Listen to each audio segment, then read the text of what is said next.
There is an almost imperceptible moment when the body reacts even before the mind understands. The doorbell rings, the sound spreads through the air, and something within you contracts. It's not fear or disdain. It's a silent impulse, an inner refusal that says, "Not today." Some mistake this gesture for coldness, but what truly exists is a more refined awareness of one's own energy and the natural boundary between the inner and outer worlds. The unexpected visit is the interruption of harmony, the clash between what is yours and what comes from outside, between the peace you've achieved and the presence that demands attention. It is in this friction that the value of reflection and the art of remaining true to one's own nature begin to reveal themselves. The man who has learned to observe himself realizes that there is an order in things, and that violating this order in the name of appearances is a kind of silent betrayal. There are days when simply opening the door seems like a surrender, yielding space, opening time, offering the energy that silence has been nurturing. And why? Out of habit? Out of fear of seeming rude? Because he believes that denying is the same as rejecting? None of that is true. Refusal is not born of selfishness, but of lucidity. Knowing how to say no is the beginning of inner freedom. Every time you renounce the impulse to please the world at the cost of your own peace, the spirit straightens itself a little more, becomes firmer, more whole. Serenity is not a gift for the few. It is the result of those who have learned not to waste what is essential. People believe that value lies in always being available, as if constant presence were proof of virtue. But those who know themselves understand that there are times when being alone is the noblest of gestures. Retreat is the soil where thought takes root. And silence, that state that many fear, is the space where the spirit aligns with what is natural and true. When someone knocks on the door, it's not just a body asking to enter. It's the world testing how much you control yourself. He who lacks clarity hesitates. He who lives according to his principles hears the doorbell, breathes, and calmly decides whether or not to answer. In this simple choice lies the deepest exercise of freedom, acting according to reason, not according to impulse. Most people seek companionship because they fear emptiness, as if silence were an enemy. But emptiness is the cradle of understanding. It is in emptiness that the mind rests and the heart adjusts to reality. Learning to be alone is learning to be. The unexpected visitor, the unwanted invitation, the noise that invades a tranquil day, all these are small tests that measure your fidelity to what truly matters. Those who depend on the approval of others are slaves to external noise. Those who are self-sufficient are masters of themselves. And this mastery does not come from rigidity, but from acceptance. Understanding that not everything needs to be welcomed, that not every door needs to be opened. If the world demands your presence, respond consciously. It's not necessary to distance yourself from people, simply don't distance yourself from yourself. The silence you protect today is the same silence that will strengthen you tomorrow. And by preserving your inner space, you don't lose the world. You gain clarity to choose when and how to be in it. There's a curious feeling that arises when someone crosses the threshold of your home. The atmosphere seems to subtly change, as if the air becomes denser, and each sound carries a different weight. The visitor speaks, observes, occupies the space, and, even with good intentions, something within you begins to withdraw. It's as if a silent part of your being seeks refuge, as if the presence of the other awakens a weariness that is not physical, but internal. This reaction is not disdain, but perception.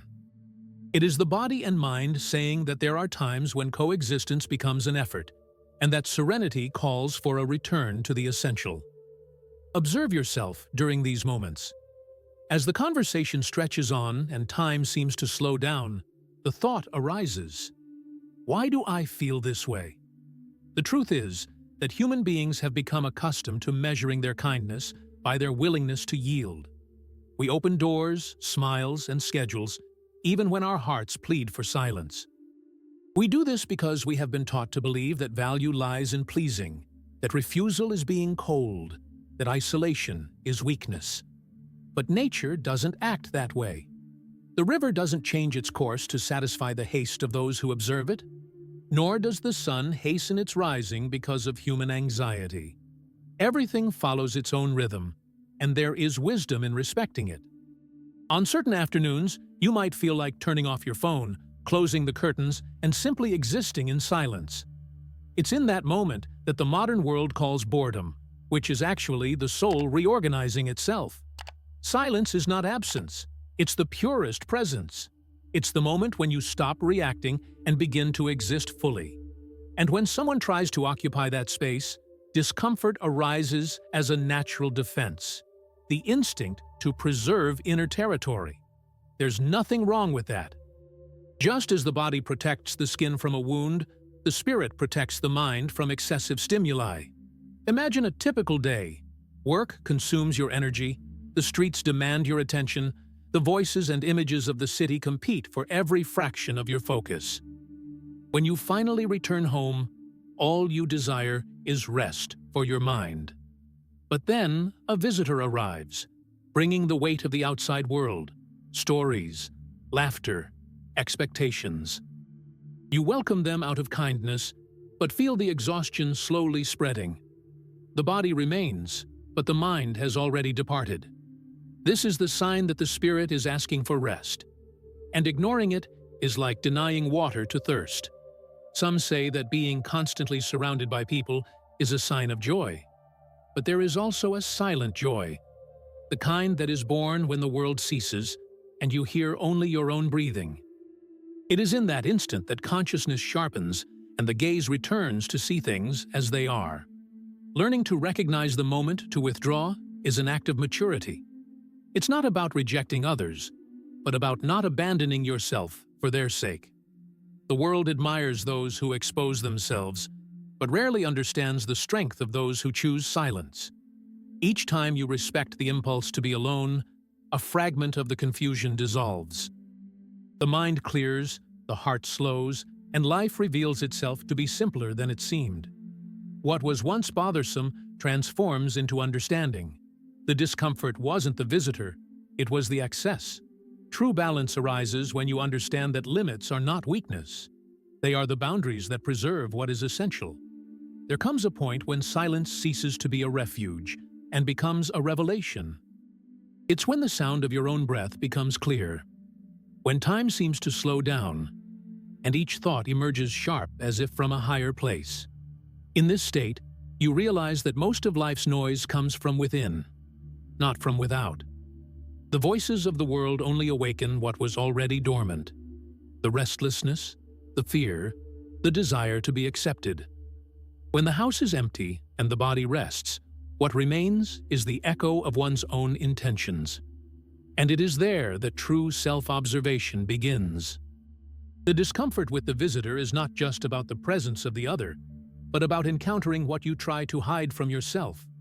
How many times has the simple act of opening a door brought to the surface an old feeling of invasion, as if the physical space awakened a spiritual discomfort? The other arrives, speaks, occupies, but it is the soul that feels the impact.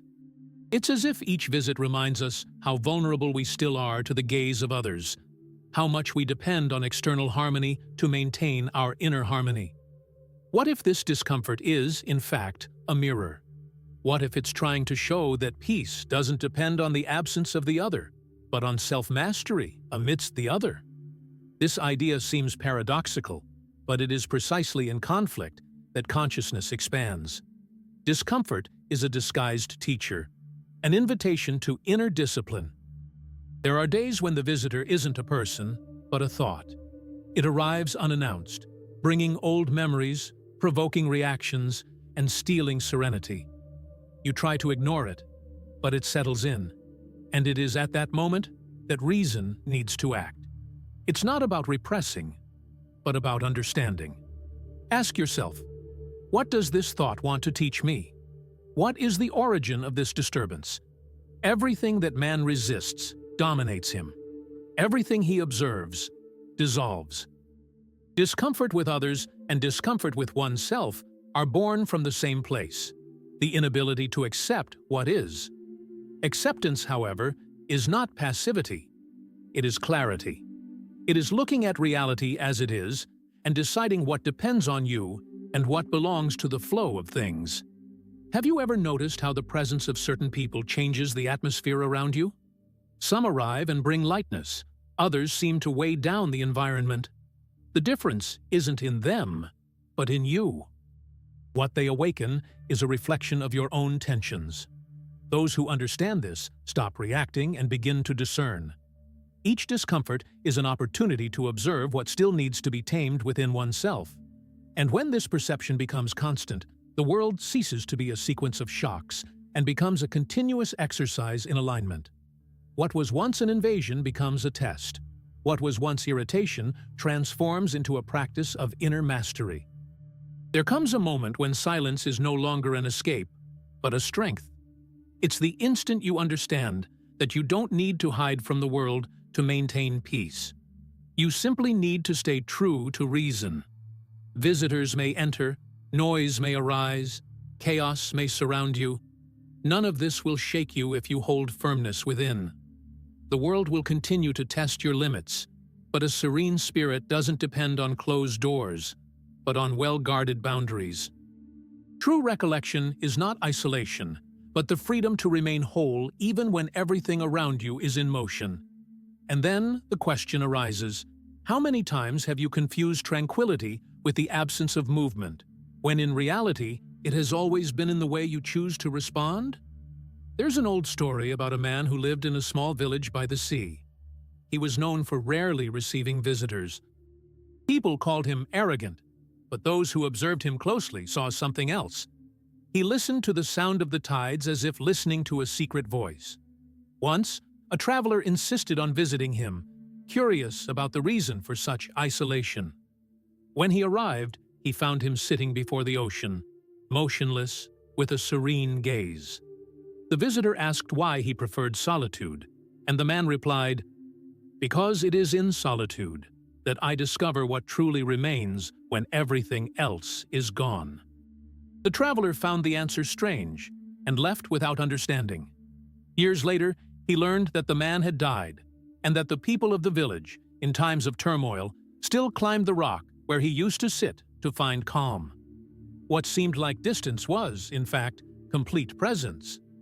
People seek company and noise to escape the discomfort of looking inward. It's easier to open the door to the world than to face one's own silence. But there comes a point when this escape runs out, and all that remains is the need to understand what is happening within. Isolation, when born of reason, is not a denial of life, but an attempt to align it with its deepest meaning. Modern life, with its incessant invitations, has turned solitude into a burden, when in fact it is a form of reconciliation with the essential. Have you ever wondered why noise is so tiring and silence never is? Perhaps because silence requires no effort. It simply reveals. One night, while observing the stars, I noticed something curious.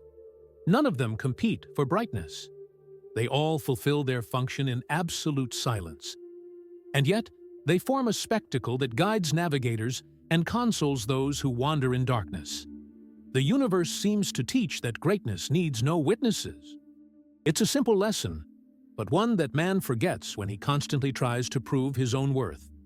Whoever understands this learns to value what is invisible and stops measuring their life by the amount of applause they receive. The same applies to the home. It doesn't need to be full to be complete. Sometimes, the absence of voices is what allows the soul to speak. There was a time when I believed that constant companionship was a sign of harmony. Until I realized that too much company can be a disguise for a lack of self. How many times is a crowded room just an elegant way to escape one's own thoughts? Human beings fear introspection because it reveals truths that social comfort disguises. But nothing is more liberating than seeing oneself clearly. Those who observe themselves honestly stop demanding from the world what only they can offer themselves. There is no heavier loneliness than depending on others to feel whole. Perhaps the most improbable thing is this: discovering that true communion is born when you no longer need to be understood. Inner acceptance is the first step towards genuine love. The external world changes color, when your gaze adjusts to serenity. It's not the visitor who disturbs the peace, it's the attachment to control that insists on deciding what should or shouldn't happen. The chance of visits, the unexpected interruptions, the noises of life, all this is merely a reminder that nothing is ours except our own reactions. When you understand this, discomfort transforms into learning. What was once bothersome becomes a mirror, and the unwanted visit ceases to be an invasion, becoming the silent messenger of a lesson that time, patiently, has come to teach. There's a moment when everything seems to collapse. The noise increases, the voices multiply, and even the silence seems to have been taken over.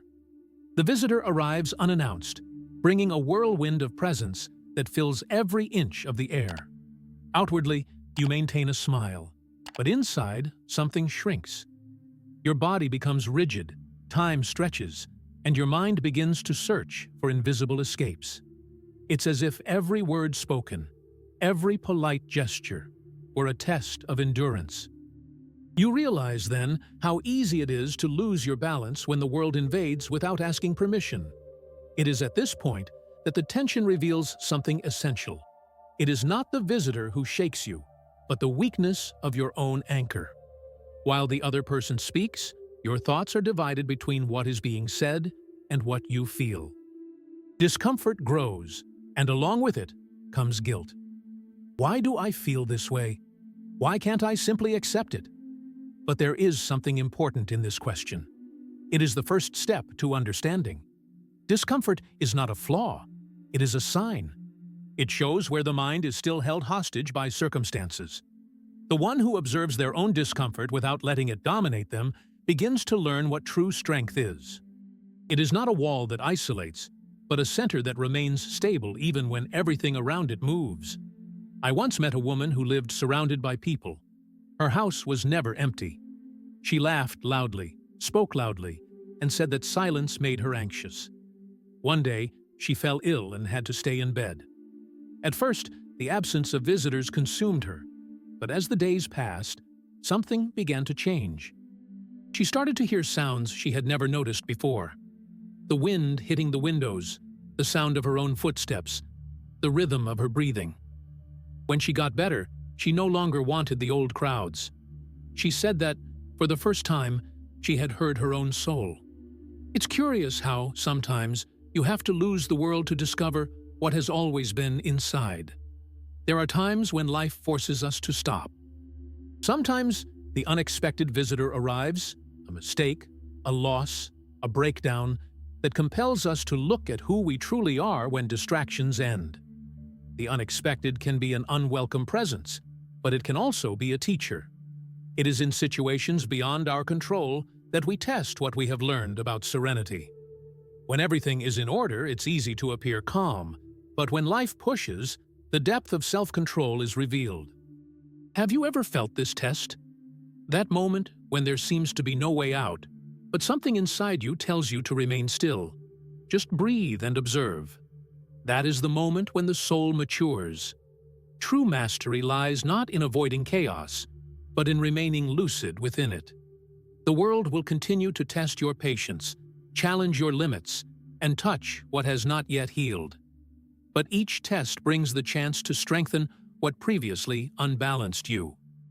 The unexpected visit, the harsh word, the unforeseen event that disrupts, all serve the same lesson. Nothing external has power over those who have learned to remain. Mastery begins the moment you stop fighting what happens and start acting according to reason. When that point is reached, noise becomes music, the visit becomes a mirror, and even disturbance becomes a guide. For those who know themselves no longer fear being interrupted. They know that peace is not outside, but in the way they choose to remain whole, even when the world insists on invading. There comes a point when all reflections are transformed into practice, and theory is no longer enough. You understand that the world will continue to knock on your door, people, unexpected events, memories, and that none of that is really the problem. What defines your peace is how you respond. Life doesn't demand isolation, but awareness. Wisdom is not born from escape, but from the attentive gaze that discerns what is worth opening and what needs to remain closed. When you learn to listen to your own silence, you understand that the interruptions of the world have no power to disturb those who inhabit their own center. At some point, the visitor ceases to be the other and becomes the mind itself, restless, insistent, always trying to convince you that something is missing.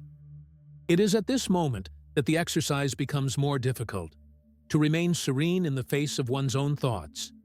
There is no noise more intense than that of a mind that fears emptiness, and yet it is in emptiness that clarity flourishes. Whoever learns to remain in this space discovers a strength that is independent of circumstances. Nothing external can take away what is born from within. True freedom is invisible and silent. The day you stop reacting automatically is the day you begin to master your own destiny. When someone arrives and you remain undisturbed, when chaos approaches and you stand firm, when solitude strikes and you embrace it as part of nature, that is where self-mastery is born. The man who understands this needs no retreats or walls.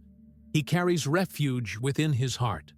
The noise of the world becomes merely distant sound, and every situation is seen as an opportunity to practice virtue. Nothing is loss, everything is practice. There's a simple secret that few realize. Life doesn't want your obedience, it wants your presence. It doesn't demand perfection, but awareness. And this awareness is built on small choices. The moment you decide not to get angry, the instant you choose to listen instead of reacting, the pause before responding. That's how chaos transforms into learning, and discomfort reveals calm.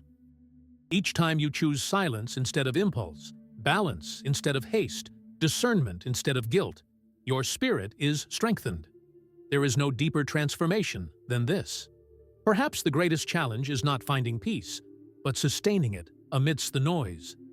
And yet, that is the noblest purpose, to remain lucid amidst the movement, firm in instability, serene even when nothing around you is cooperating.